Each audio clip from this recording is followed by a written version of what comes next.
Hello viewers, it's Dale, welcome back. This is Daily Retro. Today we're going to be taking you through a sort of back-end tour of the games room. A lot of people have been asking me questions on how I get my games room working technically, most commonly asking about the way I get all of my consoles plumbed into one HDMI port on my TV, so that I can just switch between consoles within seconds. When I initially dreamt up my games room, the idea was to have all of my consoles into one HDMI slot. Easier said than done, as I found out, but I'll show you all of the hints and tips I came across to enable that solution. Without further ado, here's a more advanced overview of my games room. So welcome back to the games room. This is the view as you walk into our games room. I'll just sort of show you around slowly.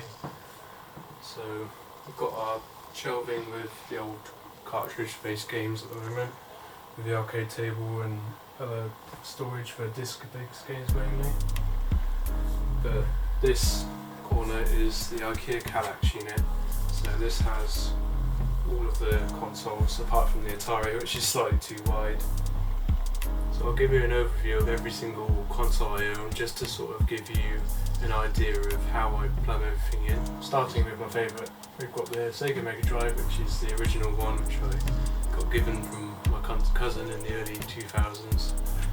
Currently not plugged in, but I could plug it in if I got its original composite cable out and plugged it into the composite switch, which I'll show you in a little bit. So below it is the Analog Mega SG, which is the hardware FPGA emulator of the Sega Mega Drive. Also plays Master System with an adapter. I mainly use this for playing my Mega Drive carts because it's got direct HDMI output, so no issues there when it comes to plug it into a HDMI switch. Below that we've got the sort of PlayStation row. So we've got the PlayStation 4, which is native HDMI anyway. Same for the PlayStation 3, that's native HDMI. And then we've got the PlayStation 2, which, if you know the PlayStation 2, you'll know it's nowhere near the time of HDMI, but it has a composite output. So again, that goes into a composite switch, which then goes into an upscaler, which I'll show you in a minute. Below that is the PS1 Classic. You may ask, why don't I have a PS1? Well, I like the PS1, just I didn't actually ever own one, but I did enjoy playing its games, so I just got the PlayStation Classic with the 8-bit wireless controller adapters, so you can play with a PS4 controller, which is really good. So below that we've got the Nintendo Switch, which is obviously HDMI native anyway. Next two consoles, much more interesting sort of setup. So we've got the Gamecube, which is a GC loader Gamecube, which means it doesn't actually use discs anymore. It's got a SD card. This is a plug and play mod, as you will. It doesn't actually need any soldering. So the disk drive came out, in goes the memory card, some custom firmware, and you're good to go. Instead of outputting to native HDMI, Gamecube has a digital output. It's not on every model, but it has this, which is an Insurrection Industries Carby adapter. It's been out for quite a long time, but essentially takes the original digital output and converts it. So it's not an upscaler as such, but it converts digital output from the Gamecube to HDMI. This only outputs in 240p though, which I'll come on to. It does have some issues with some cheaper HDMI switches. Essentially it means that it has to have its own port on the powered HDMI switch, because unpowered switches and cheaper switches don't support 240p. They generally support 480 and above. So next up we've probably got my second favourite console, which is a cartridge-based system, which is the N64. So you might notice straight away it's got a wireless controller adapter on the front. That's the Retro Fighters wireless N64 Brawler controller, which is a nice ice colour to go with my ice fantastic N64. And out the back, instead of it going to composite output, which was its native output. We've got a Rad2X, which was made by an American company called RetroTink. They make upscalers, so this takes the original 240 output and upscales it to 480. Also has a built-in smoothing filter, so that means when it's 3D graphics it looks a lot smoother, which is really nice on the HD TVs. Another modern addition is this other wireless controller, which is just the adapter for it, but this is the Hyperkin Admiral. So Hyperkin generally make, some of them are pretty crappy products, but this is a good one. It's got a wireless controller, but it's also got a micro SD card in there, so you can put your original N64 memory card into this slot and put it into sync mode, press a button, syncs the memory card, the original N64 memory card, to your micro SD card, and the data is then stored there, which means when your N64 memory card dies, because it's only got a little cell battery in that only lasts about 10 years, it means that you can put a new one in, press on transfer, press on sync, suddenly it's restored all of your old saves to a brand new memory card, which is great. So lastly, on the console front, we've got the Atari 2600, which doesn't quite fit in the Kallax because it's wider than the Kallax squares. One thing to note is we've got the Harmony cartridge in there, so it's got a micro SD card with all the games on it instead of having to switch and change, which is quite nice. And then it's got an AV mod, so this console originally only outputted to RF, which means you had to tune your TV to a specific channel, and it wasn't that great a quality. But a little £5 circuit board in there and 8 little solder points, and it outputs to composite, same as the PlayStation 2 does currently. So as aforementioned, we've got a couple of consoles at the moment going into this composite switch. It allows for 4 composite inputs, and then it's just got this clicky slider switch. That's currently for, if I want to plug the Sega Mega Drive in, it goes into one of these spare slots, and there's the PS2 and the Atari 2600. And then everything gets a master output to this, which is the RetroTink 2X Mini HDMI upscaler.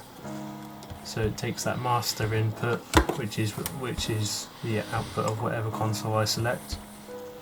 Powered by micro USB from when the TV is turned on, which is useful, so I don't have to touch anything.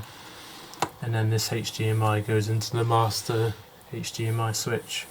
It's essentially a line doubler, so it takes 240 outputs and upscales them to 480. So this is the guts of the HDMI and power for the games room. So you've got 2 8-way switches.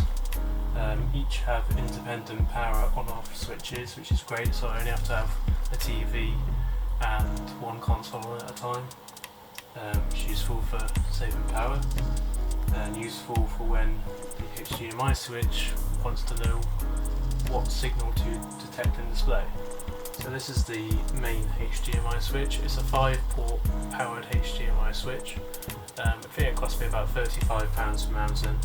So we've got it segregated into 5 inputs essentially. So you've got the PC, which also has a little switch behind it. So I can either output the master PC output into the switch, which can then go onto the TV, or I can press a button and it goes to the other side of the room for the PlaySeat sim rig.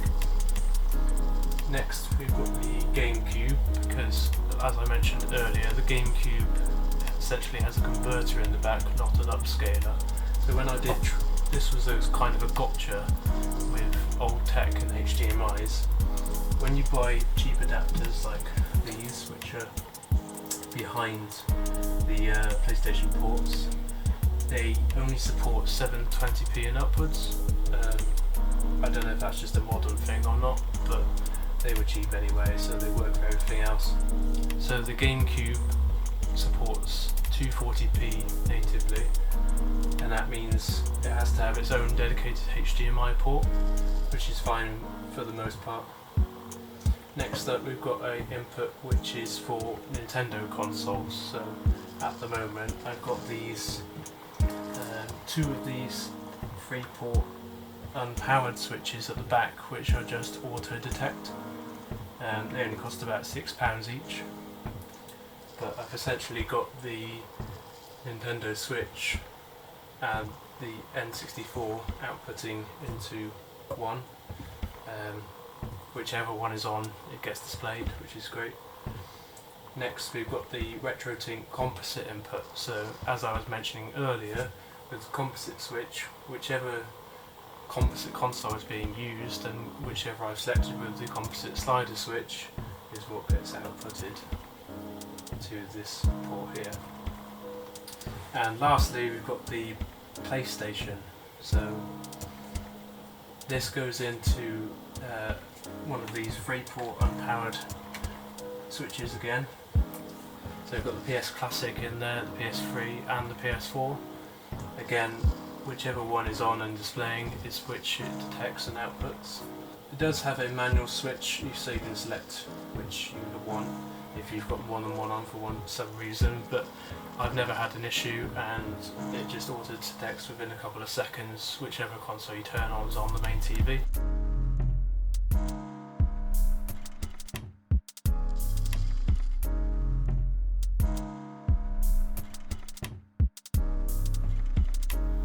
So for the final feature, we're just going to do a quick tech demo of the Gamecube setup. We're going to go through and test 4 different consoles in a row within a matter of seconds between playing on each. We're going to start off with the Atari 2600. So as you can see on the TV, no signal detected. Switch it on. Wait a couple of seconds, and there we go. We've got the Hdmi firmware. So I can go into, say, Space Invaders, go down to the ROM, start it, a couple of seconds later, I'm ready to play.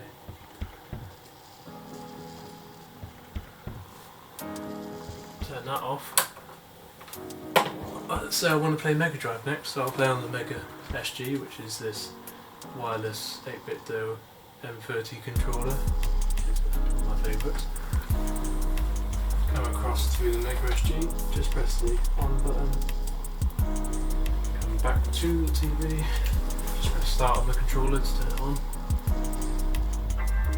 And then we've got the analog firmware loading up, ready for me to boot into my Mega Drive game.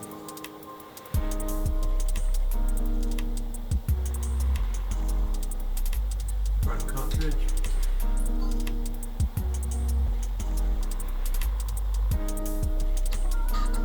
Since we've got Micro Machines by Codemasters ready to play.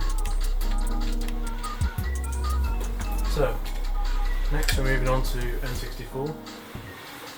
So we'll turn off the Mega SG. Don't want to play that anymore. And then we're going down to the N64. Just press the on button on that. Press start on the controller just to sync the wireless. And turn it on. And there we go. Jet Force Gemini on N64. Absolutely brilliant game, can't wait to play more of it.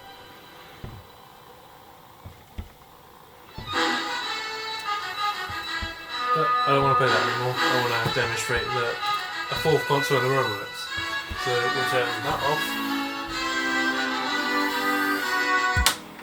As PS4 owners know, or PS3 owners know, you just press the controller button and that will turn on the console for me. Playing a lot of Days Gone at the moment because it's free on PS Plus. And as you can see, it boots up perfectly. And we're ready to play. And that's the end of the tech demo. Yeah, can't wait to get stuck into whatever console I want at any time. It's really useful. Never have to unplug or replug cables, which just saves me so much time in the evenings when I just want to sit down and relax and play. And yeah, I'm going to be playing, so I'll see you in the next one. Cheers.